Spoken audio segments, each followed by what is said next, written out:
韓國問北地連馬，其實佢上一場佢似乎個傷勢都係好 minor 少少啊。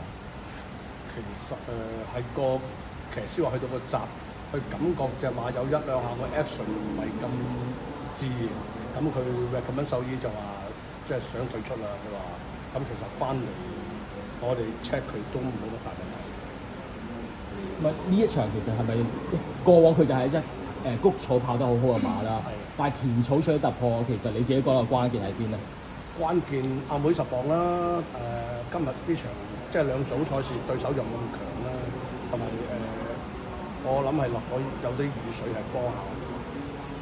某程度上咪都令即係後上馬比較難追。都未必係嘅但係呢種馬係比較多新嘅馬、後生嘅馬，所以佢哋追係比較難追。因為我預計同阿妹都講話，出嚟呢場馬應該冇乜人會夠你快㗎啦，你自己控制個步速啦，唔使話出嚟對得佢好行嘅，或者出嚟順住佢走，等佢自己 roll 控制個步速，跟住直路我都叫佢最後200零先好打佢，一路騎順佢啊，咁等佢隻馬自己走順啦。因為始終我隻馬比較矮細少少咯，咁嗰10磅係關鍵。今場就唔使再大個羊毛邊，某程度上隻馬我走勢上都係咪都穩定咗嘅意思？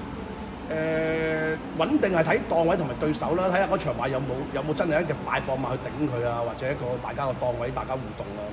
其實佢如果好似今日咁，佢好 easy lead 嘅，咁佢 last 佢都交翻嘅，就話其實都幾 honest 嘅。